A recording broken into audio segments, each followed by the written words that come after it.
கன்னி ராசிக்கு இந்த கன்னியா ராசி. 2026. கன்னியா ராசிக்கு வந்து இப்ப என்னெல்லாம் நம்ம வந்து சொல்றோம் நம்ம. அ இவங்களுக்கு வந்து இந்த கம்யூனிகேஷன் ரிலேட்டடா ப்ராப்ளம் வரும். சிம்ம ராசிக்கு சொன்னோம். நம்ம வந்து கம்யூனிகேஷன் ரிலேட்டடா ப்ராப்ளம் வரதுக்கான வாய்ப்புகள் இருக்கு. அவர்கள் வந்து ரிலேஷன்ஷிப் ரிலேட்டடா அவங்களுக்கு இஷ்யூஸ் வரதுக்கு வாய்ப்புகள் இருக்கு. மத்தபடியெல்லாம் வந்து பெரிய அளவுல ஒரு ப்ராப்ளம் இருக்காது அப்படின்ற மாரியான விஷயமா சொல்லியிருந்தோம் சிம்ம ராசினருக்கு.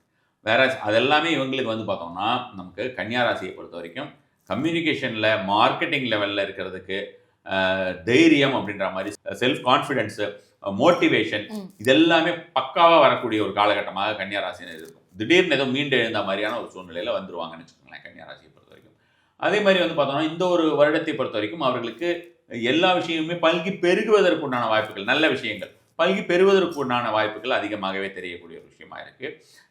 வியாபாரம் பண்றவங்க, டிபார்ட்மெண்டல் ஸ்டோர் வச்சிருக்கிறவங்க, ஸ்டேஷனரி கடை வச்சிருக்கிறவங்க, பேனா விற்கிறவங்க, இந்த பேப்பர் ரிலேட்டட் விஷயங்கள், செய்திகளை கடத்துபவர்கள், ம். நியூஸ் பேப்பர் பண்றாங்க அந்த மாதிரியான விஷயமா, அல்லது கம்யூனிகேஷன்ஸ்னு வச்சுக்கோங்களேன். உங்களுக்கு எனி கைண்ட் ஆஃப் கம்யூனிகேஷன்ஸ் நம்ம வந்து ஈவன் பிளாக் எழுதுறது இந்த மாதிரியான விஷயங்கள், பிளாக் இன்டர்நெட் வந்து நிறைய வெப்சைட்ஸ் ம். எல்லாம் பண்ணி கொடுக்குறாங்க. இந்த மாதிரி கடத்துபவர்கள், ஃபேஸ்புக் மாதிரி, ட்விட்டர் மாதிரி இருக்கிறவங்களை யூஸ் பண்ணிட்டு அதன் மூலமாக ஆதாயம் அடைபவர்கள் இப்பொழுது ஏகப்பட்ட பேர் இருக்காங்க. இந்த எழுத்தின் மூலமாகவே ஆதாயம் அடைபவர்கள்.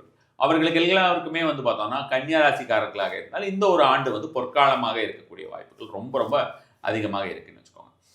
ஃபர்ஸ்ட் கிளாஸா இருக்கும் அந்த விஷயத்த பொறுத்தவரைக்கும். அதே மாரி வந்து பார்த்தோம்னா, அந்த பல்கி பெருகும் அப்படின்ற மாதிரியான விஷயங்களாகவும் சரி, நெறைய வந்து பார்த்தோம்னா, திருமணம் இல்லாமல் இருப்பவர்களுக்கு திருமணம் நடப்பது, வீட்ல ரிலேஷன்ஷிப் ரொம்ப ஸ்ட்ரெஸ்ஃபுல்லா இருக்கும்.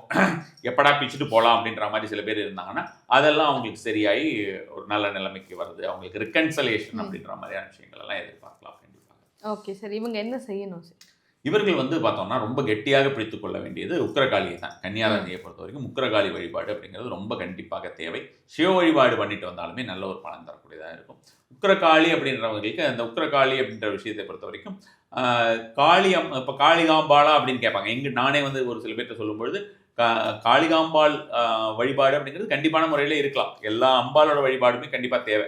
உக்கிரகாளி அப்படின்றவள் தட்சிணகாளின்னு சொல்லுவோம். அது மாதிரி உக்கிர ரூபமாகவும் இருப்பாள், பார்க்கறதுக்கு அம்சமாகவும் இருப்பாள். அந்த மாதிரியான ஒரு அம்பாள். அந்த மாதிரி அம்பாள் வழிபாடு அப்படின்றது, நல்லா அந்த நாக்கெல்லாம் துருத்திட்டு வெளியில ம். ஒரு சம்ஹாரம் செய்யக்கூடிய ஒரு நிலையிலே இருப்பாள் அல்லவா?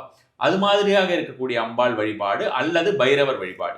இந்த அவங்க உக்கிரகாளி வழிபாடு பண்ணாலும் சரி, பைரவர் வழிபாடு பண்ணாலும் சரி, மேண்டேட்டரி அவங்க சிவ வழிபாடுமே கூட வந்து சேர்த்திக்கிறது வந்து ரொம்ப நல்லது.